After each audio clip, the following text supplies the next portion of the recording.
Buenos días, brothers. Abramos la palabra de Dios en Hechos capítulo 2, versículo 14.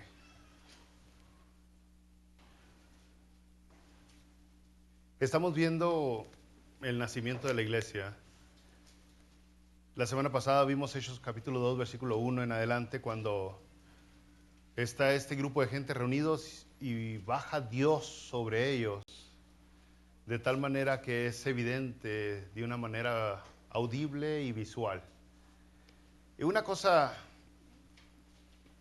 podríamos decir, difícil para creer, algo difícil para creer, así son los milagros, son difíciles para creer.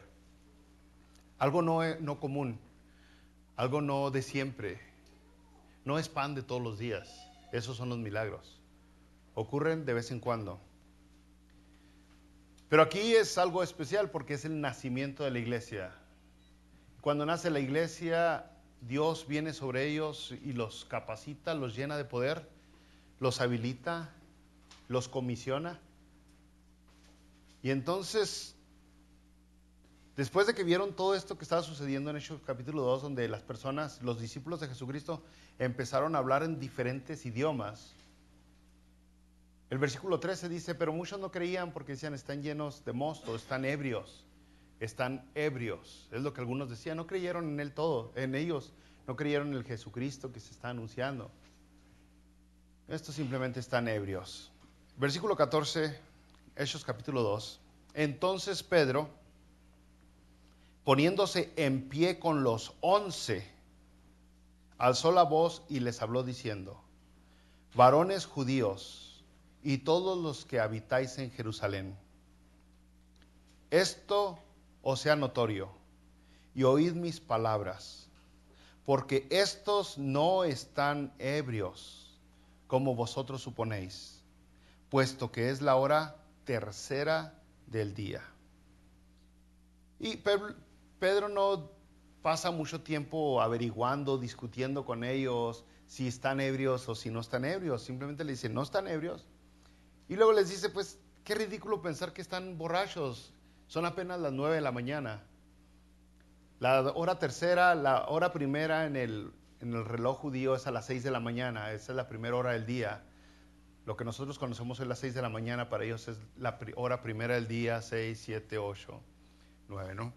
Y entonces dice, es muy temprano para estar alcoholizados. Entonces simplemente lo deja así, sin perder el tiempo, Pedro, defendiendo si estaban o si no, porque hay personas con las que no es necesario discutir, ya son tercos, son necios y ahí la dejamos, ¿no? Entonces ahora va a comenzar a predicar Pedro, es la primera predicación. La primera predicación de Pedro, la primera predicación de la iglesia, la primera predicación después de que viene el Espíritu Santo sobre la iglesia, la primera predicación en la historia del cristianismo. Y esas son las próximas palabras que va a decir Pedro. Ahora, esta primera predicación, mientras la vamos leyendo, usted va a notarse que tiene algunas cosas bien importantes que tenemos que buscar en la predicación que se da el día de hoy. Ya que ahorita no sabemos bien lo que es predicación. No, tenemos ideas otra vez culturales o tradicionales de lo que es una predicación. Y algunas personas, muchas, no le digo pocos, y varios de ustedes me han dicho, usted no predica, pastor, usted enseña, por las ideas que tienen de lo que es una predicación. Tal vez para algunos una predicación es alguna exposición de un solo versículo bíblico y sin usar otros, del resto. Lo demás que se va a hablar es simplemente filosofía, o yo creo que este versículo dice esto. A lo mejor para algunas personas lo que es una predicación es que uno cambie de tono de voz y de repente ¡explote! ¡Ay, qué buena predicación! Porque ya afectó hasta mis tímpanos, ¿no? Y entonces las personas buscan a lo mejor eso, y como no hayan eso, siempre dicen, no es una predicación, porque no hay estos cambios, como si fuera un roller coaster, como si fuera una montaña rusa que de repente baja, de repente sube, de repente regaña, de repente hace un chiste, y entonces no es una predicación. Pero esto es lo que es una predicación. Primero, aquí en Hechos, con lo que va a hablar Pedro, vemos que es bíblica, que hemos Fue como Dios los llenó, los capacitó en en el primer capítulo de Hechos. Es una predicación expositoria, se expone la Biblia, no lo que el humano trae no, o sea, no es una opinión personal de asuntos públicos. La predicación no es una lección de psicología tampoco. No es una terapia que les vamos a dar nosotros con la predicación. No es darles tampoco música a los oídos, ay, lo que quiero escuchar, o ponerme de su lado. No, la predicación es llevar a los oyentes a la palabra de Dios. Entonces es lo primero, el primer requisito de una predicación es que tiene que ser bíblica, hay que llevarlos a la palabra de Dios. Es importante eso. La predicación que vamos a ver aquí en Pedro lleva a la gente no solamente a la palabra de Dios, pero específicamente lleva a la gente a Jesucristo. Lleva a la gente a nuestro Salvador, a nuestro Señor, a nuestro Redentor, a nuestro abogado. La predicación lleva a la gente, le dice a la gente, Jesucristo es la respuesta, en otras palabras. Jesucristo es el mediador. Entonces, esa es la segunda característica que usted ve aquí. La predicación es algo que se hace, que es la tercera característica, sin temor, sin miedo de a quién voy a ofender. Y para eso es una predicación que necesita valor, valentía. Es donde también entra el Espíritu Santo, no nomás en te voy a recordar lo que vas a decir, pero te voy a dar valor, que a pesar de que estés con un público hostil, vas a predicar, porque no te vas a acobardar. No vas a empezar a cantar como gallina, simplemente vas a soltar la verdad, a pesar de que la gente te rechace o te acepte o lo que sea lo que tengas que decir. A pesar de que la gente escuche o no escuche. Cuando Jeremías fue llamado al ministerio, allá en el libro de Jeremías, Dios le dijo a Jeremías, vas a predicar y nadie te va a hacer caso. Nadie te va a escuchar, pero quiero que prediques. O sea, la predicación no va condicionada si escuchan o si no escuchan. Uno predica. Eso es lo que Dios nos llamó a hacer, a predicar. Y por último, un factor bien importante que necesitamos pensar en las predicaciones que vamos a ver aquí en Pedro, la primera predicación. La predicación tiene que ser razonable. O sea, tiene que mostrar lo racional de la palabra de Dios, a diferencia de lo emocional. Cuando uno expone el mensaje, cuando uno da su punto a discutir, uno tiene que usar la capacidad cerebral que tienen las personas para comprender el mensaje, mucho más allá de lo emocional, mucho más allá de tirarle a la gente a lo emocional, a que la gente se ponga medio romanticones, no, tírele a lo racional, porque por algo Dios nos dio cerebro para usarlo. Y entonces eso es lo que vemos en la primera predicación. Y espero mientras vayamos avanzando usted pueda ir viendo estas partes de la predicación que da Pedro, ¿no? Porque Pedro dice, estos no están ebrios, apenas son las 9 de la mañana, versículo 16. Mas esto, dice Pedro, lo dicho por el profeta Joel. Aquí está la palabra. ¿Está usando Pedro la palabra o no? Dice Pedro, el profeta Joel dijo, en los postreros días, dice Dios, derramaré de mi espíritu sobre toda carne, y vuestros hijos y vuestras hijas profetizarán, vuestros jóvenes verán visiones, vuestros ancianos soñarán sueños. De cierto, sobre mis siervos y sobre mis siervas en aquellos días derramaré de mi espíritu y profetizarán. Y daré prodigios arriba en el cielo y señales abajo en la tierra, sangre y fuego y vapor de humo. El sol se convertirá en tinieblas y la luna en sangre, antes que venga el día del Señor grande y manifiesto. Y todo aquel que invocare el nombre del Señor será salvo. Será salvo. Pedro, ¿sabe con qué público está hablando? son judíos, conocedores de la Biblia. Usa la misma Biblia y les dice, esto que estaban viendo usted que sucedió con la iglesia, que bajó el Espíritu Santo, fueron bautizados, fueron llenos del Espíritu Santo. Esto fue lo que profetizó Joel. Que no solamente estaba usando la Biblia, ya empezó a usar el razonamiento. Y luego les dice, oiga, fíjese el conocimiento bíblico que tiene Pedro, para sacarlo ahí en ese momento, en ese instante. Ahora, ese asunto de que serían llenos del Espíritu Santo, brothers, pues Joel sí lo dijo. En Joel capítulo 2, versículo 28, si usted va a la palabra de Dios, dice, después de esto derramaré mi espíritu sobre toda carne y profetizarán vuestros hijos y vuestras hijas, vuestros ancianos soñarán sueños, vuestros jóvenes verán visiones, también sobre los siervos y sobre las siervas derramaré mi espíritu en aquellos días. Y daré prodigios en el cielo y en la tierra, sangre y fuego y columnas de humo. El sol se convertirá en tinieblas y la luna en sangre, antes que venga el día grande y espantoso de Jehová. Y todo aquel que invocar el nombre de Jehová será salvo. Lo que estaba sucediendo aquí en Joel era devastación. El pueblo estaba desobediente a la palabra de Dios. Y entonces Dios les está mandando una advertencia con Joel. Y les dice, esto es lo que va a suceder. Esta es la última señal que van a tener. Es una señal para ustedes. Y si invocan el nombre de Jehová serán salvos. Serán salvos. Pero esto que predicó Joel era algo que ya había anunciado y que ya había pedido y que ya había orado Moisés años y años atrás, siglos atrás.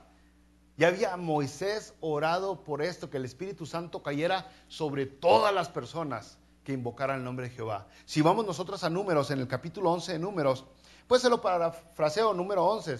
Está la gente quejándose, ay, que mejor estábamos en Israel, ahora estamos en el desierto y nomás comemos maná, allá comeríamos carne. Y Moisés se agüita, se entristece y le dice a Dios, ¿acaso yo parí a estos? Yo los parí. Y le dice Dios a Moisés, mira, elige ancianos de entre el pueblo que te ayuden, que puedas delegar. Y a estos ancianos voy a agarrar del espíritu que tú tienes y voy a poner sobre ellos para que te ayuden con el pueblo. Convócalos. Y resulta que se reúnen los ancianos para ser llenos del Espíritu Santo. Y le voy a leer tantito, en el versículo 26 de número 11, 11:26. Ya están reunidos allá los ancianos y dice el versículo 26. Y habían quedado en el campamento 2 varones, llamados el uno Eldad y el otro Medad, sobre los cuales también reposó el Espíritu. Sobre los cuales también reposó el Espíritu. Estaban estos entre los inscritos, pero no habían venido al tabernáculo, y profetizaron en el campamento. Y corrió un joven y dio aviso a Moisés y dijo, Eldad y Medad profetizan en el campamento. Entonces respondió Josué, hijo de Nun, ayudante de Moisés, uno de sus jóvenes, y dijo, Señor mío Moisés, impídelos. Y Moisés le respondió, ¿tienes tú celos por mí? Ojalá todo el pueblo de Jehová fuese profeta, y que Jehová pusiere su espíritu sobre ellos. Cuando estos 2 personas empezaron a profetizar porque el Espíritu Santo los llenó, los líderes, los seguidores de Moisés, los manos derechas de Moisés dijeron, no, ¿qué pasa? Córtale, que no lo hagan.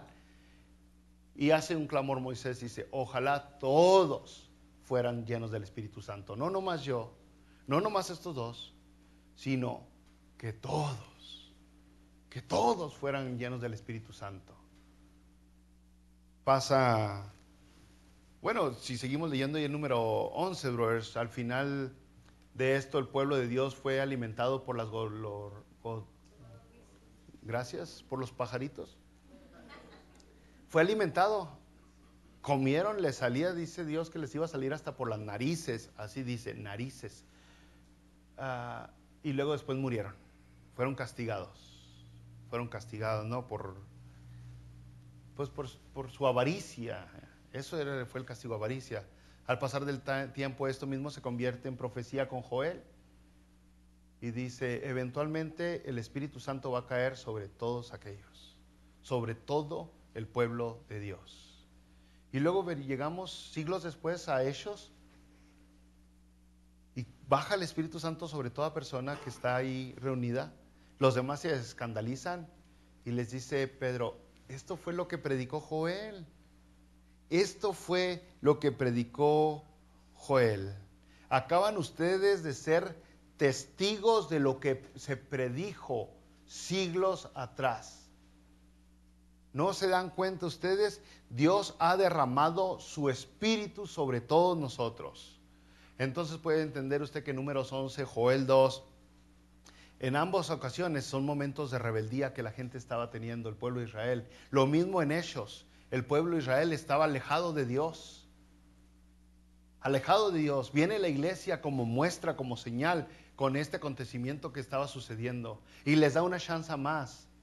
Todo aquel que invocara el nombre de Jehová será salvo. Y dice que esta oportunidad funcionó a tal grado que vinieron como 3,000 personas de Jerusalén, que estaban en Jerusalén en ese tiempo, a los pies de Jesucristo. ¿Por qué? Pues porque invocaron el nombre de Jehová. Ahora, el Espíritu, cuando predicamos a Dios, cuando predicamos la palabra, el Espíritu Santo nos está guiando. Y el Espíritu Santo siempre va a apuntar hacia Jesucristo. El Espíritu Santo siempre va a llevar a una persona a Cristo Jesús, a darle su lugar, a darle el reconocimiento, a darle todo lo que le tenemos que dar. El Espíritu Santo hace eso siempre. Versículo 22 de Hechos 2. Varones israelitas, oíd estas palabras. Jesús Nazareno, varón aprobado por Dios entre vosotros con las maravillas, prodigios y señales que Dios hizo entre vosotros por medio de él, como vosotros mismos sabéis. A este, entregado por el determinado consejo y anticipado conocimiento de Dios, prendisteis y matasteis por manos de inicuos crucificándole, al cual Dios levantó sueltos los dolores de la muerte, por cuanto era imposible que fuese retenido por ello. Ahora está acudiendo no nomás al conocimiento bíblico, pero al conocimiento público general que existía en ese momento. Apenas hacía unos días que acababan de asesinar a Jesucristo. Hacía 50 días para ser exactos. Por eso se llama Pentecostés, 50 días después de la Pascua. Habían 50 días y era conocimiento de todo mundo que había sido crucificado uno que se declaraba a sí mismo el Mesías. Y no nomás eso, le dice Jesús Nazareno, un pueblito donde habían muchos nazarenos ahí que podían decir, yo lo conocí, yo crecí con él, juntos jugamos de chiquitos. No les está hablando de un Jesús desconocido, lejos de... No, dice Jesús Nazareno. Era segurísimo que en ese instante que predicó Pedro había gente de la misma ciudad, del mismo barrio, del mismo tiempo de Jesucristo, que lo conocieron, que conocieron a sus hermanos carnales, a su madre y a su padre. Entonces les está acudiendo al conocimiento que ya tienen de Jesucristo. Y luego le dice, varón aprobado por Dios entre vosotros con las maravillas, prodigios y señales que Dios hizo entre vosotros por medio de él, como vosotros mismos sabéis, como ustedes saben. Ahora, el ministerio de Jesucristo no era un ministerio privado, era público. Se sabía, había un escándalo grande por los milagros que Jesús andaba haciendo. Los mismos líderes religiosos reconocieron. Fíjese, en Juan 11, en el versículo 47 de Juan, dice, los principales sacerdotes y los fariseos reunieron el concilio y dijeron, ¿qué haremos? Porque este hombre hace muchas señales. Entonces, ni una sola persona va a encontrar usted que discutió el hecho de que Jesucristo hizo señales. Ninguna sola persona. No. Lo que pudieron hacer sus enemigos fue que le acudieron, le achacaron los milagros y las señales que hacía Jesucristo a Satanás. Dijeron, este los hace por medio de Belcebú. Y Jesucristo les dijo, pues un pueblo dividido no prevalece. No puede ser, si yo estoy peleando contra él y ustedes dicen que él es el que me está echando la mano, ¿no? Entonces, otra vez al conocimiento de Jesucristo que tenía la gente está acudiendo Pedro. Le está diciendo, ustedes saben que este hombre hizo señales. Esas señales fue respaldadas, fue la prueba, la evidencia que Dios da. Pero también les dice, a este, versículo 23, entregado por el determinado consejo y anticipado conocimiento de Dios, prendisteis y matasteis por manos de inicuos, crucificándole. Esto es razón para tener miedo y no predicar. Si a Jesucristo, por predicar, lo arrestaron y lo asesinaron, si a Juan el Bautista, por predicar, lo arrestaron y lo asesinaron, si a Esteban, más adelante, vamos a ver, lo arrestan y lo asesinan, a ellos también podrían en este momento arrestarlos y asesinarlos. Se necesitaba valor para hacer esto. Es más, la verdad es que se necesita valor para predicar siempre a Jesucristo. Siempre se necesita valor. Si uno se acobarda, no. Y vamos a excusarnos, podríamos decir, es que me van a correr, es que me van a rechazar. Podríamos hacer eso siempre, brothers. Podríamos hacer esto siempre. De hecho, muchos pastores, tristemente, muchos predicadores, yo creo que lo hacen. Se acobardan de predicar la verdad. Se acobardan de decir algo acá arriba que podría lastimar a alguien allá abajo porque lo practica. Podríamos, por ejemplo, no predicar aquí el divorcio porque hay varios allá abajo que están divorciados y no los queremos ofender. Y no queremos que se vayan de la iglesia. Porque no solamente representa menos números en cuestión de cabezas, pero representa menos billete. Y entonces no hay que predicar del divorcio, en contra del divorcio. Pamplinas, brothers. Aunque la mitad de ustedes están divorciados, seguimos predicando la verdad. O sea, es la verdad. Dios no está de acuerdo con el divorcio. Nomás por la dureza de vuestros corazones se permitió el divorcio. Se lastime quien se lastime, es la verdad. Y es lo mismo con otros temas. Es lo mismo. Uno predica lo que está en la palabra de Dios. Si se ofenden, se ofendieron. Si se van, se fueron. Al rato regresarán. Ya ven qué gacho predican en otros lados, ¿no? No es cierto, ¿verdad? No es cierto. Predican muy bien los brothers. Mejor que muchos de nosotros. Pero el caso es de que Pedro necesitaba valor. Pero no estaba solo Pedro, se fijó que dijo él junto con los 11. Oiga, es que uno solo no puede tampoco, no se salga. No se salga. Necesita el respaldo uno. ¿Cuántas veces Pablo salió a un viaje misionero solo? ¿Cuántas veces? Ninguno. Solo no se puede. Jesucristo los envió a todos. ¿Cuántos envió Jesucristo? ¿De uno en uno? O sea, solo no puede uno, no se salga también, eche la mano. Entonces, valor, se necesita valor. Pero dice, entregado por el determinado consejo y anticipado conocimiento de Dios. No solamente está hablando de la omnisciencia de Dios, que Dios conoce todo, es uno de sus atributos, pero está hablando de su soberanía, que Dios es el que dice lo que va a pasar, cuando va a pasar, cómo va a pasar, y no le pide permiso a nadie, no le pregunta a nadie. Es la soberanía de Dios, es conocimiento y poder, es lo que está hablando Pedro. Oiga, si usted, por eso aquí siempre tenemos clases doctrinales, ahorita estamos con las clases los miércoles postdoctrinales. Es que mientras menos conoce a Dios, menos puede adorar a Dios y menos le puede servir a Dios. Mientras más conoce a Dios, mejor lo adora y más le sirve. Y aquí dice Pedro, no, Jesucristo no crean que fue una víctima. Ay, pobrecito, en contra de su voluntad. No. No, en Mateo 27, en Marcos 15, en Lucas 23, en Juan 19 dice que toda la gente quería crucificarlo. Pero dice Jesucristo, no me quitan mi vida. Yo la pongo, tengo poder para ponerla y para volverla a tomar. Entonces no digan que Jesucristo fue víctima. Pero fíjese, Pedro les está diciendo a estas personas, ustedes arrestaron y mataron, entregaron a los romanos, a los inicuos, esas son las manos inicuas. Ustedes arrestaron y entregaron a los romanos para ser asesinado a Jesucristo. Oiga, ¿sabe qué es lo que pasa cuando usted enfrenta a una persona a ese nivel casi siempre? Si usted ahorita observe a los que están aquí alrededor y usted elija de todos una persona que tiene ganas de decirle sus verdades, ¿qué va a pasar cuando le diga las verdades a esa persona? Le va a decir, oh, gracias por decirme que soy arrogante, gracias. ¿Verdad que no? No, hombre, nos ponemos como hormiguita maltratada. O sea, luego nos escamamos. Y Pedro les está diciendo, ustedes lo arrestaron y lo asesinaron.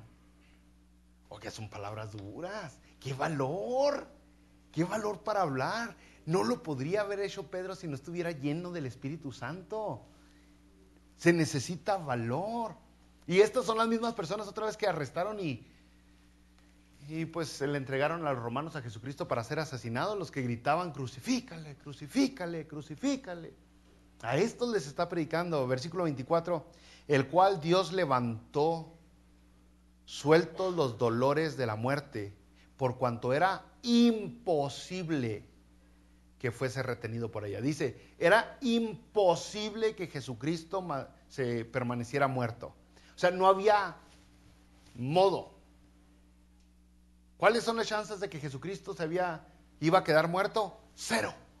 ¿Cuáles son las probabilidades que Jesucristo iba a permanecer muerto? 0 probabilidades. Era un hecho que Jesucristo iba a resucitar, dice. Era imposible que fuese retenido por la muerte. O sea, nuevamente vemos el poder y la soberanía de Dios. El poder y la soberanía de Dios. Aquí en Hechos 2... dice en el versículo 32, a este Jesús resucitó Dios, de los cuales todos nosotros somos testigos. ¿Quién lo resucitó?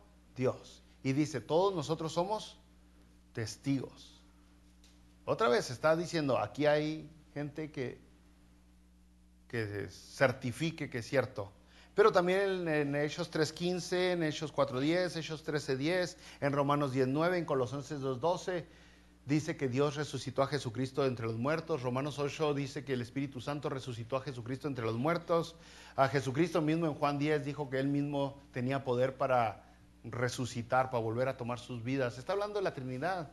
En algunos momentos la Biblia dice Dios resucitó a Jesús, el Espíritu Santo resucitó a Jesús. Dice Jesús, yo mero me voy a resucitar.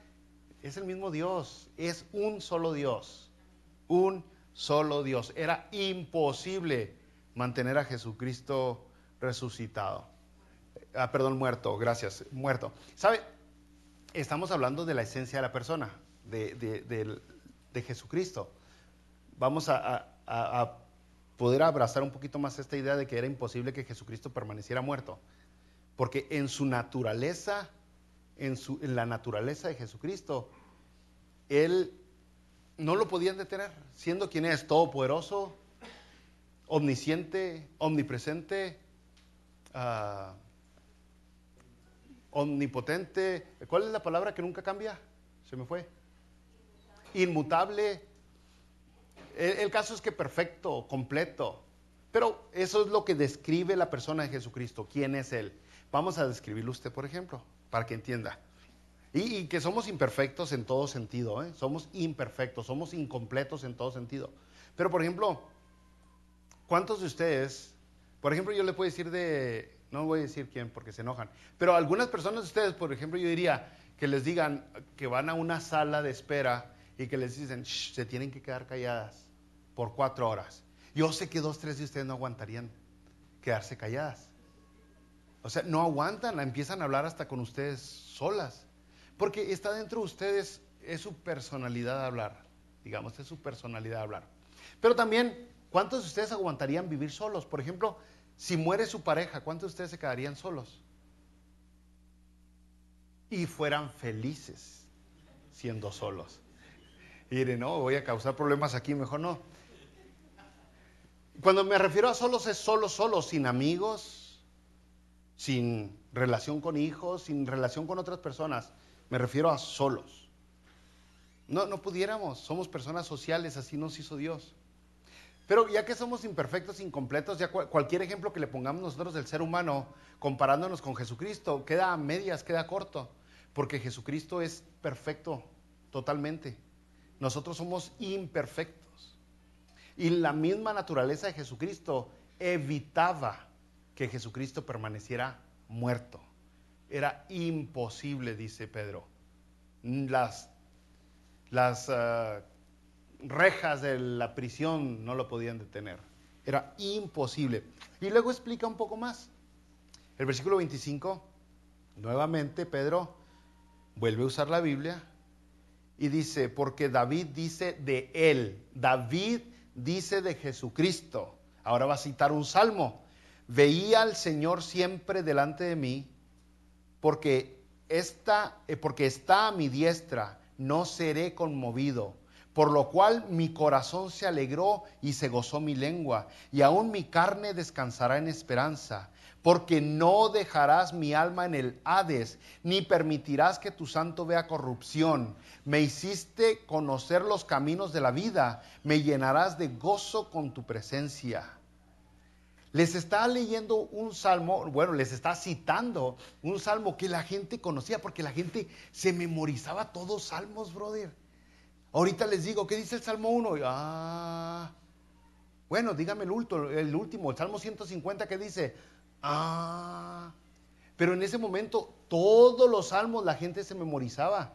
Y Pedro está diciendo, ¿se acuerdan que David dijo estas palabras en el Salmo 16? Pues David dice de él, dice, David no está hablando de David mismo, David está hablando de Jesucristo. Pedro está citando Salmo 16 del 9 al 11 y dice, David está hablando de Jesús. Entonces ellos empiezan a usar la lógica. Su mensaje empieza a tener una aplicación lógica. Tiene ya sentido el Antiguo Testamento, tiene ya sentido los Salmos. Ya hay una explicación de por qué dijo David lo que dijo. Y todavía explica más, mire, da una explicación Pedro de este Salmo 16. Varones, versículo 29. Varones hermanos, se os puede decir libremente del patriarca David que murió y fue sepultado. Y su sepulcro está con nosotros hasta el día de hoy. O sea, no resucitó David, como el Salmo dijo. ¿Qué dijo el Salmo? No dejarás mi alma en el Hades, ni permitirás que tu santo vea corrupción. Dice, sabemos que aquí está todavía su sepulcro. Versículo 30, pero siendo profeta y sabiendo que con juramento Dios le había jurado que de su descendencia, en cuanto a la carne, levantaría al Cristo para que se sentase en su trono. Viéndolo antes, habló de la resurrección de Cristo con su alma, que su alma no fue dejada en el Hades. ¿Se fijó? Habló de la resurrección de Cristo, que su alma no fue dejada en el Hades, ni su carne vio corrupción. A este Jesús resucitó Dios, de lo cual todos nosotros somos testigos, así que exaltado por la diestra de Dios y habiendo recibido del Padre la promesa del Espíritu Santo, ha derramado esto que vosotros veis hoy. Diciendo, ahora ya entienden la Biblia, ahora ya entienden lo que sucedió. David no habló del mismo porque David murió y fue sepultado y permanece muerto. David estaba hablando de Jesucristo, que su carne, su cuerpo no vio corrupción, perfecto, el único hombre perfecto que ha existido, y su alma no permaneció en el Hades. Fue levantado. Fue levantado. Todavía explica un poco más, versículo 34. Porque David no subió a los cielos. Dice David, todavía explica más. David no subió a los cielos, pero él mismo dice, dijo el Señor a mi Señor, siéntate a mi diestra hasta que ponga tus enemigos por estrado de tus pies. Dice ahí, Aquí hay un juego de palabras muy importante y es donde uno no le quiere sacar el griego, bro, pues es bien difícil que usted agarre la onda sin sacarle nada a esto. Pero en este tiempo ya estaba la Septuaginta, que era la traducción del Antiguo Testamento del griego. Ya la usaban mucho en griego la Biblia Septuaginta, ¿no? El griego que hablaba la gente en esos tiempos era el griego común, el griego koine, es el griego común. Y la palabra aquí, o el versículo traducido del Antiguo Testamento, que es Salmo 110, versículo 1, Jehová dijo a mi Señor, siéntate a mi diestra hasta que ponga a tus enemigos por estar a tus pies. Bueno, es una traducción del Antiguo Testamento que en hebreo dijo Edom, o Edom, de donde viene Adón, perdón, de donde viene Adonai, dijo Adonai a Yahweh. Dijo Adonai a Yahweh. Pero la traducción al griego dijo Curios a Curios. Dijo Curios a Curios. Dijo el Señor al Señor. O sea, está poniendo al mismo nivel ambos. Es lo mismo que decir, dijo Dios a Dios. Dijo Dios a Dios, siéntate a mi diestra. Y dice, David nunca subió al cielo. No está hablando ese salmo de David. Está hablando de Jesucristo. Está hablando de Jesucristo. Dios le dijo a Dios, siéntate a mi diestra. ¿Dónde dice la palabra de Dios que está ahorita Jesucristo? A la diestra del Padre. Entonces, fija, están conectando, la gente está teniendo como casi les está dando un ataque cerebral al empezar por primera vez a conectar los versículos del Antiguo Testamento con Jesucristo, están haciendo casi cortocircuito. Sí es cierto, sí es cierto, sí es cierto, sí es cierto. Es lógico lo que está diciendo Pedro. Es lógico, versículo 36, sepa pues ciertísimamente toda la casa de Israel que a este Jesús a quien vosotros crucificáis, Dios le ha hecho Señor. Ahí está otra vez la palabra, Curios. Dios le ha hecho Señor y Cristo. Esa palabra Señor, ahorita la tomamos como, ¿cómo está, señor Sergio? No se refiere a que ya está viejo y entrado, perdón, bro.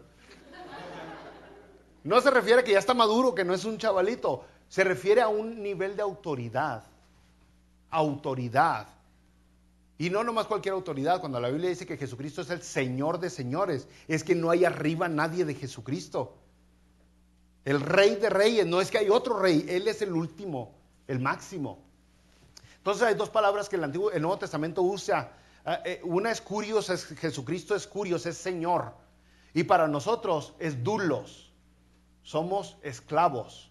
Son las dos palabras que van de la mano. Curios, dulos. Señor, esclavos.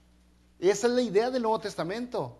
Somos esclavos de Jesucristo. Por eso cada vez que usted lee las cartas del Nuevo Testamento, la gran mayoría de ellas empiezan con que Pablo, esclavo de Jesucristo. Pedro, esclavo de Jesucristo. Juan, esclavo de Jesucristo. En la Biblia Reina Valera le pusieron siervo.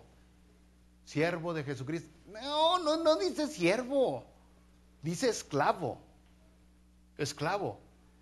Ahorita con los jóvenes habla tantito que cómo me caen mal en el estómago esos religiosos hoy que se suben y dicen, varón de Dios, siervo de Cristo. No sabe lo que significa eso. Deje de usar siervo como si fuera una palabra religiosa. Es una palabra que es esclavo del lenguaje común, donde yo me someto a la autoridad de Jesucristo. Él es el mero mero, Él es el que manda, yo obedezco. No tengo voz ni voto, Él dice y yo hago. Y por eso está diciendo aquí, Dios le ha hecho Señor. No hay otro Señor. Y eso es lo que se necesita para ser salvo. Reconocer a Jesucristo como el Señor. Pero responde también a esto Pedro, ¿no? Entonces usted se fijó, Pedro da un mensaje que es bíblico, que es enfocado en Jesucristo, con valentía y razonable. Es como tenemos que predicar nosotros. Algo que la gente entienda, algo que la gente comprenda. Brother, es que la idea de predicar no es que usted se lleve algo a su casa. La idea de predicar es que se lleve algo a su corazón. Y la idea de que se lleve usted algo a su corazón es de que lo pueda aplicar en su vida. No que suba la cabeza y se le haga una cabezota más grande porque ya tiene más conocimiento, sino que lo pueda aplicar en su vida. Entonces Pedro está predicando con la idea de que entiendan que Jesucristo es el Señor.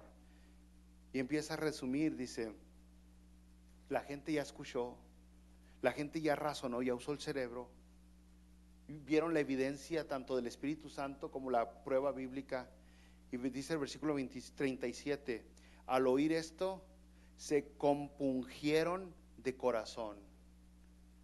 Una reacción emocional. No se quedaron, bueno, sino que hubo una reacción en sus emociones.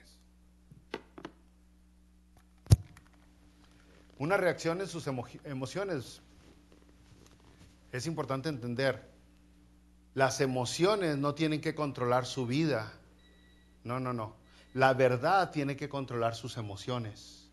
Ellos, al ver la verdad, de una manera inconsciente dijeron, como ya tengo la verdad, me tengo que sentir emocionalmente de esta manera.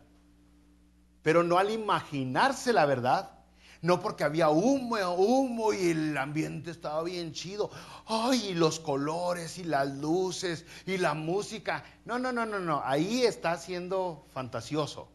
La verdad tiene que mover sus emociones. Y dice el versículo 37, al oír esto se compungieron de corazón y dijeron a Pedro y a los otros apóstoles, varones hermanos, ¿qué haremos?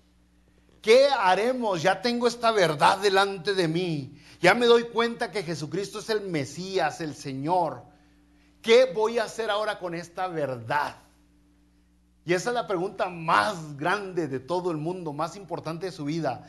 Otra vez, 2 preguntas en su vida, las 2 más importantes. Hay 3 en su vida importantes. Las 2 preguntas más importantes, es más, le aviento las 3. Siempre se los digo a los jóvenes. La pregunta más importante es, ¿quién es Jesucristo para usted? ¿Qué es? A Pedro, Jesucristo le preguntó a Pedro, Pedro, ¿quién dice la gente que soy? Y Pedro dice, no, pues los discípulos dijeron, unos dicen que eres este, otro esto. Y luego le dijo, pero tú, ¿quién dices que yo soy? Esa es la pregunta más importante. ¿Quién dices tú que es Jesucristo? Y depende cómo la respondas, esa pregunta determinará dónde pasas la eternidad. Vas a vivir eternamente. No te preocupes, ya vas a vivir por siempre. Pero depende de en dónde, el lugar. Dependiendo de cómo respondas esa pregunta. La segunda pregunta más importante en su vida es ¿con quién te vas a casar? Porque si no se casa con la persona correcta, va a vivir bien gacho. Y la tercera pregunta es ¿dónde va a trabajar? Porque si tiene un trabajo muy feo, también va a vivir bien feo. ¿Se entiende? Pero la más importante, ¿cuál es? ¿Quién es Jesucristo para usted? No para la religión, no para la denominación, para usted. Entonces ellos ya tienen esta verdad y dicen, ¿qué haremos con esto? Pedro les dijo, aquí viene la clave, aquí viene la fórmula para ser salvos. Pedro les dijo, arrepentíos. ¿Qué? ¿Dónde empieza? Arrepentíos. No sé cuántas personas que se llaman cristianos el día de hoy se llaman cristianos sin arrepentirse. Esa es la predicación. Arrepiéntete. Me arrepiento porque reconozco que no soy santo y que Dios sí es santo. Reconozco que no alcanzo la salvación, que necesito la salvación. Me arrepiento de mis malas obras, de mi desobediencia, de mi rebeldía, de mi pecado. Me arrepiento. Pero no es nomás una decisión mental. Arrepentirse es dejar de practicar. Dejo de practicar. Dejo de hacer lo que estaba haciendo que no le agrada a Dios. Arrepentirse no es sentirse mal. Ay, me siento mal porque soy borracho. No, si te sientes mal y te arrepientes verdaderamente, deja de ser borracho. Hoy me siento mal porque tengo 2 o 3 mujeres. Si estás arrepentido, dejas de tener las mujeres. O sea, es un cambio. Y luego dice, arrepentidos y bautícese cada uno de vosotros en el nombre de Jesucristo para perdón de los pecados, y recibiréis el don del Espíritu Santo. Voy a leerlo todo y la semana que viene le continuamos, ¿ok? Eso.